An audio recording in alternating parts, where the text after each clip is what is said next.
नमस्कार प्यारे बच्चों, आप सभी का एक बार फिर से बिडिन एकेडमी बूचाबास के इस ऑनलाइन प्लेटफॉर्म पे हार्दिक स्वागत है। और बच्चों, अपने लास्ट क्लास के अंदर 12वीं की जीव विज्ञान यानी बायोलॉजी पढ़ रहे, तो इसमें अपना चैप्टर चल रहा था बच्चों 5वां वसांगति एवं विविधता के सिद्धांत का। और इसमें अपने बात करें तो लास्ट जो क्लास हुई थी उसमें अपने पढ़ रहे थे बैक क्रॉस के बारे में या पश्च संकरण के बारे में। तो हमें जो बैक क्रॉस पढ़ा था, लास्ट जो क्लास हुई थी वो अपनी चल रही थी बैक क्रॉस पे।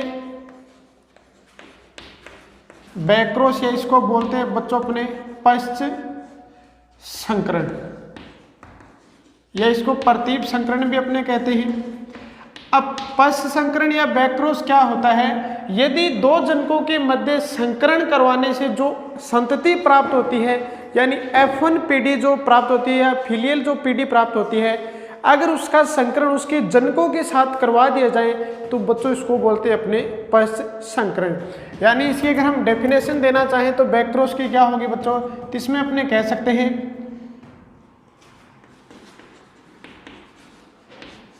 किसी संकरण में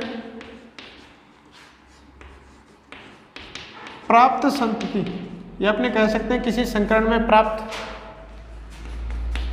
F1 संतति का उसके जनकों के साथ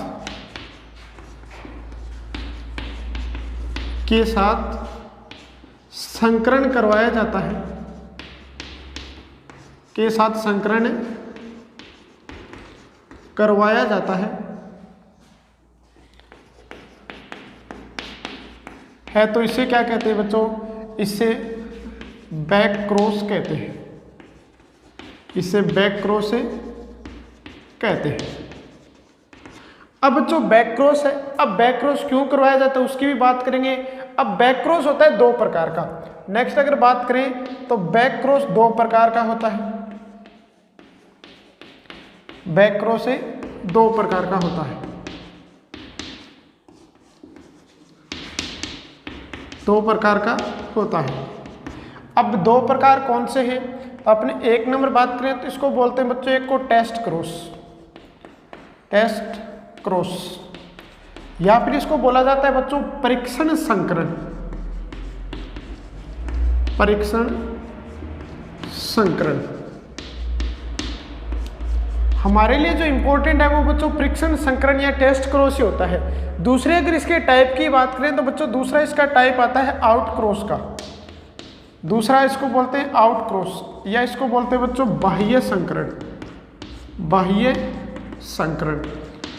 अब ऐसा क्यों करवाया जाता है इसकी अपने चर्चा करें, लेकिन पहले अपने इसको एक चेकर बोर्ड के द्वारा या फिर अपने लाइनिंग डायग्राम के द्वारा समझ लेते हैं। जैसे अपने पास पादप है बच्चों, कैसा? लंबा पादप है। कोई भी अपने पास पादप है लंबा, और लंबा पादप है समयुग्मजी। समयुग्मजी मतलब दोनों के दोनों क्या है बच्चों? कैपिटल टी है, यानी दोनों जीन क्या है? प्रभावी जीन है। दूसरा है बोना पादप। दूसरा कैसा पादप है बच्चों? बोना पादप है। इसको अपने स्मॉल टी से अपने प्रदर्शित करते हैं। जब अपने गैमेट्स बनाएंगे तो इसका गैमेट्स बनेगा टी और इसका गैमेट्स बनेगा बच्चों स्मॉल टी। इन दोनों के मध्य जब संकरण करवाया जाता है तो बच्चों जो पीढ़ी प्राप्त होगी, ये पीढ़ी प्राप्त होगी एक कैपिटल टी और एक स्मॉल टी। यानी पादप तो सारे लंबे प्राप्त होंगे, लेकिन ये लंबे कैसे होंगे बच्चों? विषम युग्मज या अशुद्ध लंबे प्राप्त होंगे। ये हमारे पास पादप कैसे प्राप्त हुए? ये अशुद्ध लंबे पादप प्राप्त हुए,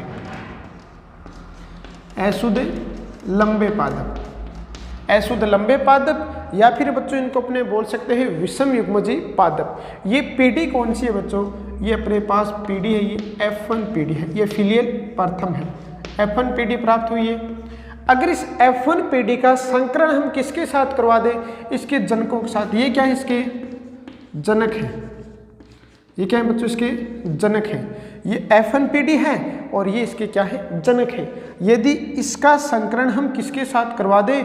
इसके साथ करवा दें, जनक ये भी जनक है, ये भी जनक है, तो एक प्रभावी जनक और एक अप्रभावी जनक है। यदि प्रभावी जनक के साथ करो या अप्रभावी जनक के साथ करो तो ये कहलाता है बैक क्रॉस या पश्च संकरण। अब दो कंडीशन हो सकती है बच्चों।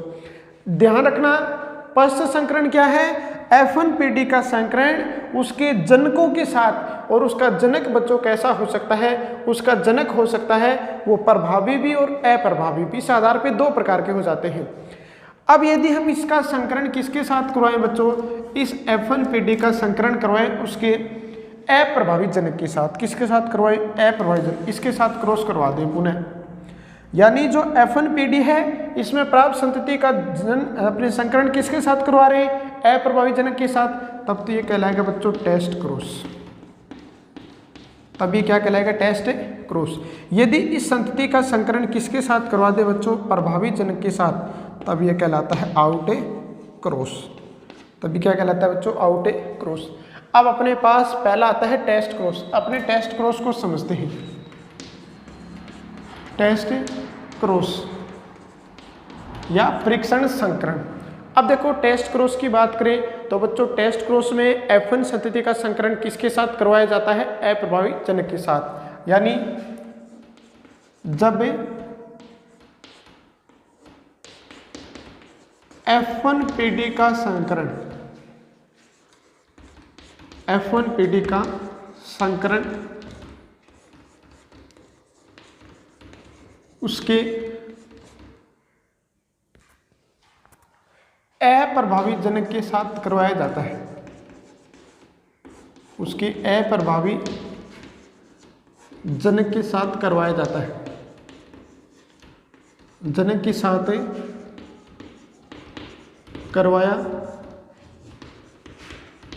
जाता है, तो इसे बच्चों अपने क्या कहेंगे, टेस्ट क्रॉस कहेंगे। वैसे अपने सिलेबस में देखें तो बच्चों सिलेबस में हमें टेस्ट क्रॉस ही मिलता है, ये आउट क्रॉस है नहीं मिलता। लेकिन फिर भी आपको पता होना चाहिए आउट क्रॉस क्या होता है और ये क्यों करवाए जाते हैं। तो पहले अपने आता है बच्चों टेस्ट क्रॉस। टेस्ट क्रॉस में हमारे पास क्या है, F1 संतति है। F1 संतति में बच्चों कैसा पादप था, एक कैपिटल T वाला पादप था, जीन था इसमें कैपिटल T, और एक स्मॉल t वाला जीन था। यानी पादप कैसा है, अशुद्ध लंबा, या फिर अपने बोल सकते हैं कैसा है बच्चों, ये विषम युग्मजी बोल दो या इसको बोल दो अपने बच्चों अशुद्ध लंबा पादप। अशुद्ध लंबा पादप, अशुद्ध लंबा पादप यानी F1PD से प्राप्त हुआ है। कैसा है बच्चों, कैपिटल T और स्मॉल t का। अप्रभावी जनक, अप्रभावी जनक, और अप्रभावी जनक आपको पता है कैसा था बच्चों, बोना। अप्रभावी जनक कैसा था, बोना। जब इससे बोना है तो बच्चों समयुग्मजी शुद्ध बोना प्राप्त है। यानी जनक क्या था, यहाँ पर देख सकते हैं शुद्ध है, स्मॉल t वाला है। जब अपने इस अशुद्ध लंबे पादप का संकरण किसके साथ करवा दे, अप्रभावी जनक के साथ, या F1PD का संकरण किसके साथ करवाएं, अप्रभावी जनक के साथ, तब बच्चों क्या प्राप्त होगा, इससे गैमेट्स बनेंगे। गैमेट्स कौन से बनेंगे, गैमेट्स बनाने का सूत्र आपको बताया था, n की स्क्वायर होता है। यहाँ पर n क्या था बच्चों, विषम युग्मजी या अप्रभावी जीनों की संख्या थी। तो यहाँ पर 1 है, n बराबर 1 है, तो टोटल कितने गैमेट्स बनेंगे, 2। तो ये आ जाएगा बच्चों T और T। इसका बच्चों क्या बनेगा, T 1 बनेगा। अब ध्यान रखना, हम क्या करते हैं बच्चों, अध्ययन की सुविधा के लिए इसके भी 2 गैमेट्स बना लेते हैं, T और T बना लेते हैं, लेकिन लास्ट में जो अनुपात प्राप्त होता है ना, वो अनुपात सेम ही प्राप्त होता है। तो आप वैसे तो अगर देखा जाए तो 1 गैमेट्स बनेगा, लेकिन अध्ययन की सुविधा के लिए अपने 2 गैमेट्स बना सकते हैं। तो दोनों के में आपको मैं बता दूंगा लास्ट में कि अनुपात इनका किस प्रकार और कितना प्राप्त होता है। जब हमने क्या किया, इस T का संकरण किसके साथ करवाया बच्चों, इसके साथ करवाया, तो क्या प्राप्त हुआ, कैपिटल T स्मॉल t। फिर इस T का संकरण इसके साथ करवाया, तब हमारे पास क्या प्राप्त हुआ बच्चों, दोनों स्मॉल t। यहाँ पर ये पादप कैसा है, अशुद्ध लंबा है। ये कैसा है बच्चों, अशुद्ध लंबा है। अपने थोड़ा सा इसको छोटा कर लेते हैं एक बार, फिर नीचे अपने को दूसरा देखना है।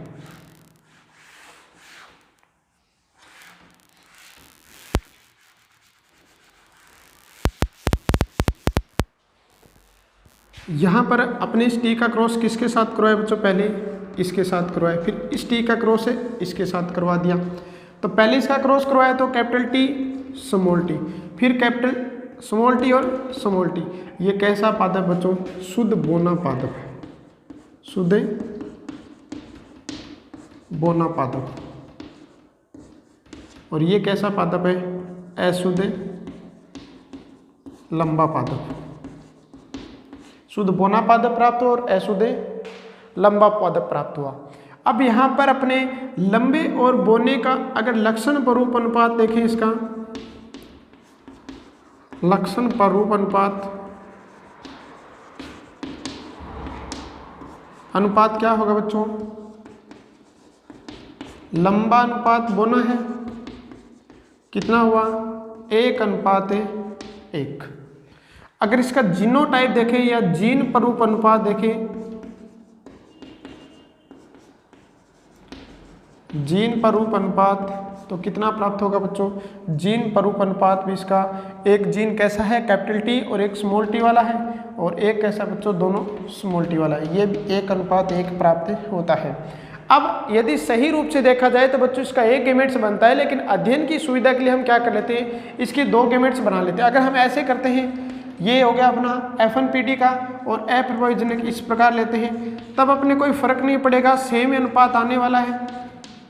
ये स्मॉल टी और यहाँ पर स्मॉल टी, जब इसका क्रॉस बच्चों इसके साथ करवाया तो कैपिटल टी और स्मॉल टी, जब इसका क्रॉस इसके साथ करवाया तो कैपिटल टी और स्मॉल टी, जब इसका क्रॉस इसके साथ करवाया तो दोनों स्मॉल टी, जब इसका क्रॉस इसके साथ करवाया तो स्मॉल टी। अब देखो अनुपात बच्चों सेम ही रहेगा, लेकिन अपने अध्ययन की दृष्टि से ये इस प्रकार ले सकते हैं। लेकिन अगर सही रूप से देखा जाए तो हमने एक सूत्र देखा था गैमेट्स बनाने का, ये सूत्र था अपने पास 2n। इस हिसाब से देखा जाए तो अपने केवल इसका क्या गैमेट्स बनेगा? एक ही गैमेट्स बनेगा, लेकिन अध्ययन की दृष्टि से ये गैमेट्स बनाए हुए आपको मिल जाते हैं। तो ये भी सही है और ये भी सही है। अनुपात इसमें देख सकते हैं, अनुपात 2:2 है, यानी 1:1 है। ये अनुपात कभी चेंज नहीं होगा, ये सेम ही आएगा।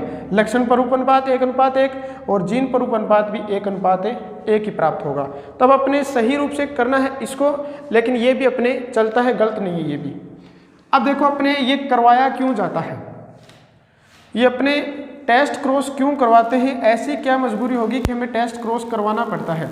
तो अपने बात करें, कोई भी हमें अज्ञात पादप दे दिया जाए, अगर उसके बारे में पूछे कि ये पादप समयुग्मजी है या विषम युग्मजी, इसका पता लगाने के लिए क्या किया जाता है? टेस्ट क्रॉस से करवाया जाता है। यानी टेस्ट क्रॉस की अगर हम बात करें तो टेस्ट क्रॉस क्यों करवाया जाता है?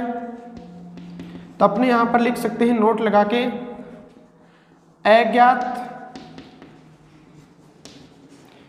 या अज्ञात पादप, जो भी अपने पास पादप है, अज्ञात पादप के जीनोटाइप को ज्ञात करने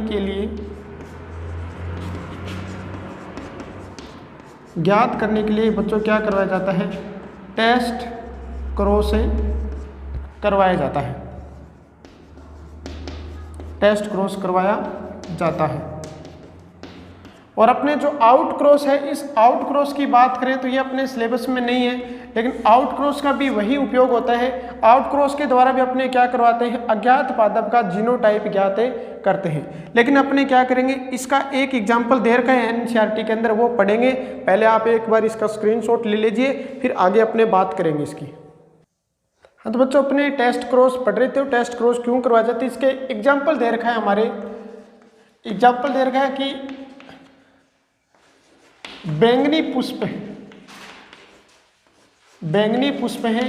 और बैंगनी पुष्प भी कैसे बच्चों? समयुग्मजी है। बैंगनी पुष्प कैसे दे रखे? समयुग्मजी। इसी प्रकार हमें दे रखे सफेद पुष्प, और ये भी कैसे दे रखे बच्चों? समयुग्मजी दे रखे हैं।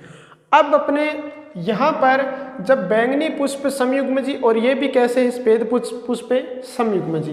अब जब इनके गैमेट्स बनाते हैं तो बच्चों इस प्रकार से इनका जब क्रॉस करवाएंगे F1PD में सारे के सारे जो पादप हैं वो कैसे प्राप्त होंगे? बैंगनी पादप प्राप्त होंगे। अब बच्चों हमें क्या करवाना है, टेस्ट क्रॉस करवाना है। अब टेस्ट क्रॉस करवाने के लिए पता है आपको क्या करवाया जाता है, टेस्ट क्रॉस करवाने के लिए F1 जो पीडी से F1 पीडी का संकरण किसके साथ करवाएंगे, अप्रभावी जनक के साथ। अब देखो ये तो अपने देख लिया, लेकिन अब इसका उपयोग क्यों करते हैं, हमें कोई अज्ञात पादप दे दे और उस अज्ञात पादप का हमें क्या करना होता है बच्चों, जीनोटाइप ज्ञात करना होता है। तो देखिए अपने जीनोटाइप उसका किस प्रकार ज्ञात करेंगे। मान लो हमें एक पादप दे दिया जिसका हमें पता नहीं है कि ये पादप समयुग्मजी है या विषम युग्मजी, इसका पता लगाना है। तो मान लो हमें एक ऐसा पुष्प दे रखा है जिसका जो कलर है हमें पता नहीं है, हमें ज्ञात करना है। तो यहाँ पर इस प्रकार से मान लो एक पुष्प दे दिया, एक पुष्प दे रखा है और ये पुष्प है बैंगनी रंग का। कैसा पुष्प है बच्चों, बैंगनी रंग का। अब पुष्प हमें दे रखा है बैंगनी रंग का। अब हमें ये नहीं पता कि ये समयुग्मजी या विषम युग्मजी, अपने क्या करते हैं इसका क्रॉस करवाते हैं, समयुग्मजी मानकर क्रॉस करवा लेते हैं इसका और विषम युग्मजी मानकर इसका क्रॉस करवा लेते हैं। तो अपने जब इसका क्रॉस करवाएंगे, मान लो अपने इसका समयुग्मजी मानकर क्रॉस करवाते हैं, यहाँ पर अपने पहले विषम युग्मजी मान लेते हैं और यहाँ पर अपने मान लेते हैं बच्चों समयुग्मजी, समयुग्मजी मान लेते हैं। अब इसका जब क्रॉस करवाएंगे तो अपने चेकर बोर्ड बनाते हुए ही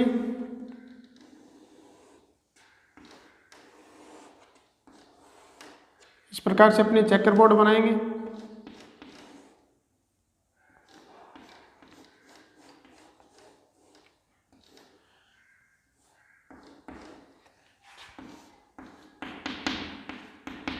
हाँ तो बच्चों जब अपने क्या करवाते हैं, बैंगनी पुष्प लिया था हमने, हमें ये नहीं पता कि ये समयुग्मजी या विषम युग्मजी। जब इसका हमने क्रॉस करवाया तो ये अपने एक बार लेते इसको विषम युग्मजी और एक बार लेते इसको समयुग्मजी। जब समयुग्मजी लिया तब तो बच्चों सारे अपने पास बैंगनी पुष्प प्राप्त हुए। अगर हमने इसको लिया विषम युग्मजी तब हमारे पास आधे पुष्प कैसे प्राप्त हुए बच्चों, बैंगनी प्राप्त हुए और आधे पुष्प हमारे पास कैसे प्राप्त हुए, सफेद प्राप्त हुए।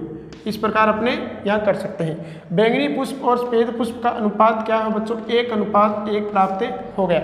अब हम ये बता सकते हैं कि जब हमने क्या करवाया बच्चों, F1 पीडी का संकरण किससे करवाया, अप्रभावी जनक के साथ। यहाँ पर अप्रभावी जनक कौन सा है बच्चों, अप्रभावी जनक है स्मॉल w और स्मॉल w।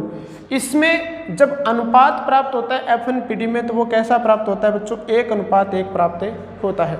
ये आगे पता चल गया। अब हम बता सकते हैं यदि 1:1 प्राप्त हो रहा है तब F1 पीडी में ये जो बैंगनी पुष्प है, ये F1 पीडी का पुष्प है बैंगनी, ये पीडी कौन सी है बच्चों, F1 पीडी है।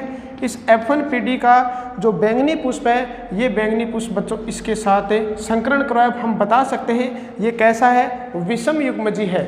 विषम युग्मजी मतलब बैंगनी और सफेद पुष्प 1:1 में यहाँ पर प्राप्त हुए। आधे बैंगनी पुष्प है और आधे कैसे हैं, सफेद पुष्प है।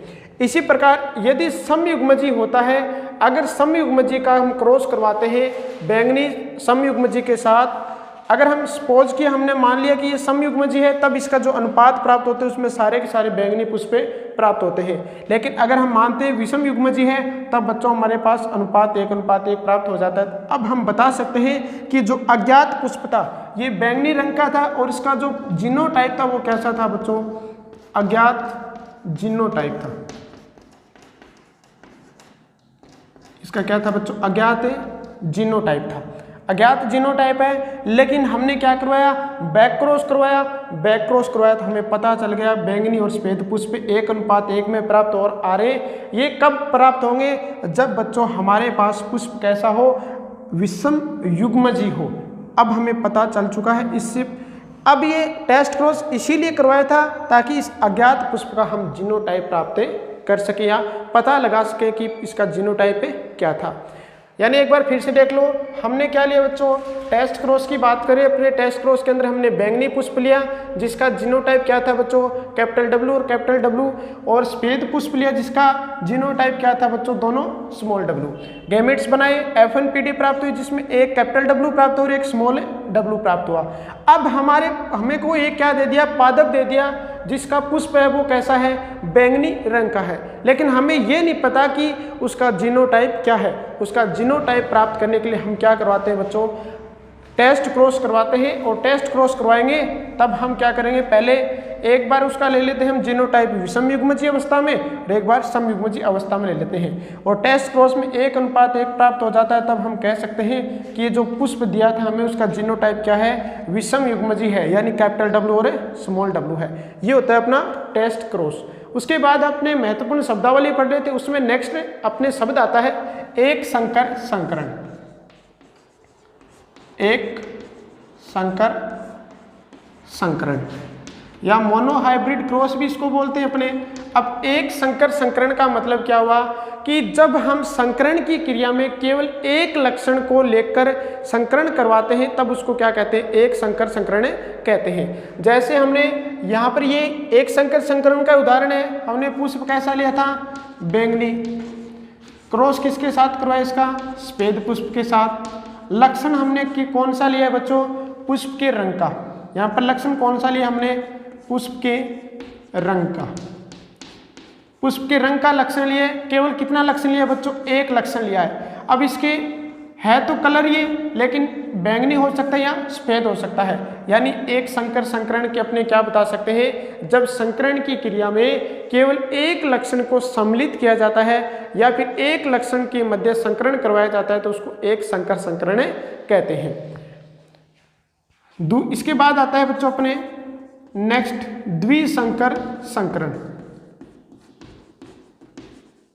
द्विसंकर संकरण, द्विसंकर संकरण की अगर हम बात करें तो द्विसंकर संकरण क्या होगा बच्चों, जब संकरण की क्रिया किन्हीं दो लक्षणों के मध्य करवाई जाती है तब उसको बोलते हैं द्विसंकर संकरण। यानी द्विसंकर संकरण में अपने क्या कह सकते हैं, जब संकरण की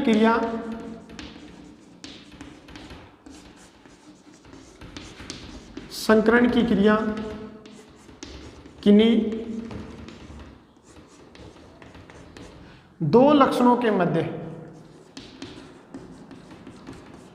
किन्हीं दो लक्षणों के मध्य करवाई जाती है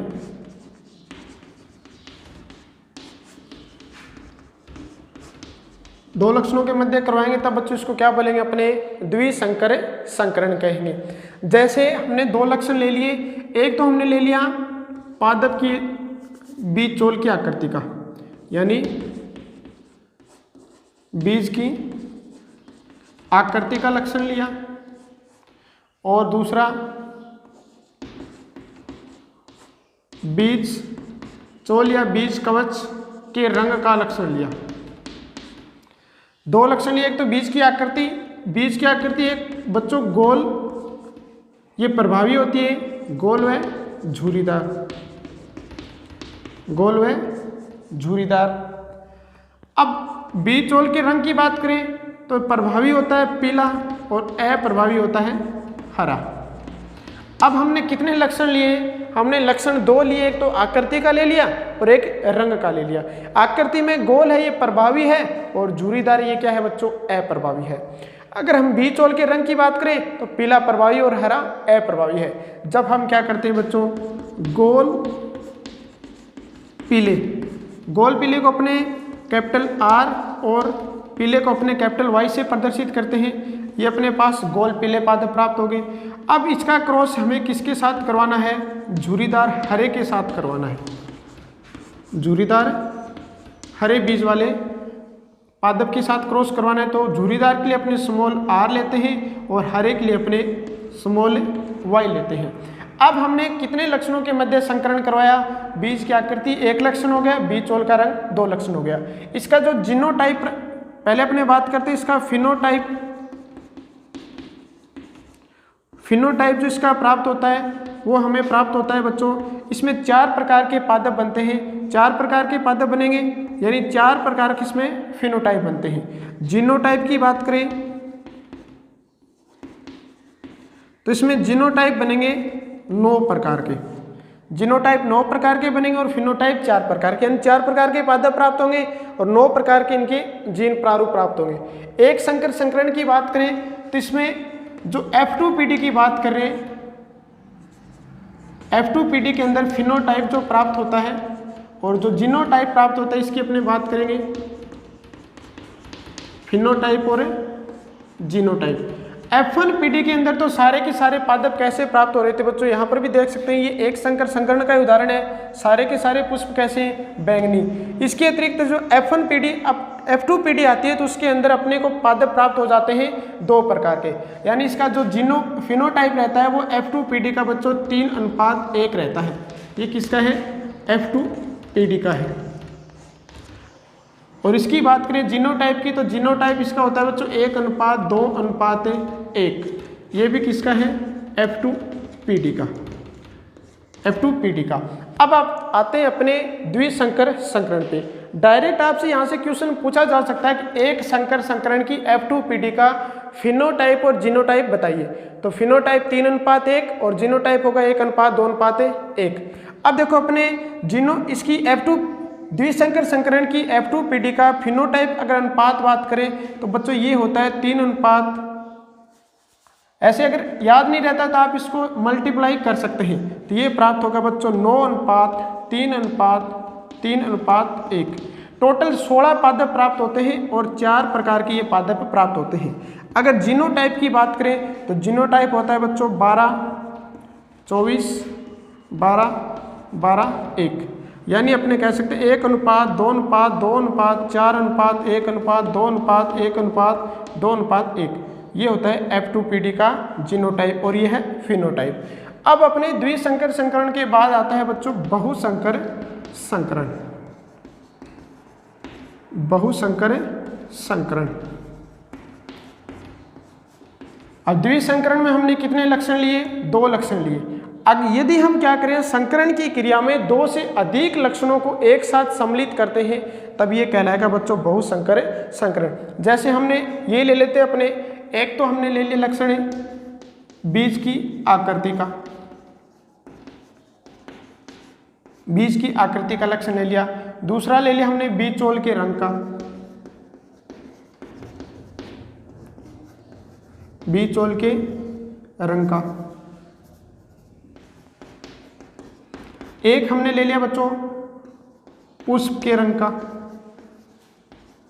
पुष्प के रंग का। अब देखो बीज की जो आकृति है वो प्रभावी होगी गोल और अप्रभावी होगी झुर्रीदार, गोल और झुर्रीदार। नेक्स्ट देखो यहाँ पर है बीज चोल का जो रंग है, इस बीज चोल के रंग की बात करें तो बीज चोल का रंग हमने लिया है कौन सा बच्चों, प्रभावी पीला, और हरा क्या होता है अप्रभावी। प्रभावित हो गया पीला और अप्रभावी हो गया हरा, पीला व हरा। अब पुष्प के रंग की बात करें, तीसरा लक्षण हमने कौन सा ले लिया, पुष्प के रंग का। पुष्प के रंग का अपने बैंगनी है ये प्रभावी है और सफेद है ये क्या है अप्रभावी है। तो पुष्प के रंग का अपने बात करें तो बैंगनी ले लिया, बैंगनी व सफेद। ये तो क्या है बच्चों, तीनों के तीनों जो लक्षण है ये क्या है प्रभावी है, और ये तीनों जो अपने लक्षण लिए हैं ये क्या है बच्चों अप्रभावी है। ये अपने अप्रभावी लक्षण है और ये अपने कौन से बच्चों प्रभावी लक्षण है। अब यहाँ पर देखो अपने लक्षण कितने लिए बच्चों, 3 लक्षण ले लिए। एक तो बीज की आकृति का ले लिया, बीज चोल के रंग का ले लिया और पुष्प के रंग का ले लिया। जब अपने 2 से अधिक लक्षणों को लेकर उनके मध्य संकरण की क्रिया करवाते हैं तब ये कहलाता है बच्चों बहुसंकर संकरण। एक संकर में 1 लक्षण लेते हैं, द्विसंकर में 2 लक्षण लेते हैं और बहुसंकर में 3 लक्षण लेते हैं। अब अपने एक लास्ट टर्म आती है, इसके अंदर व्युत्क्रम क्रॉस या फिर इसको रेसिप्रोकल क्रॉस भी बोलते हैं। अपने यहाँ पर छोटी सी टर्म है उसको देख लेते हैं, बिल्कुल छोटी सी टर्म है व्युत्क्रम क्रॉस आता है। व्युत्क्रम क्रॉस या इसको बोलते हैं रेसिप्रोकल क्रॉस।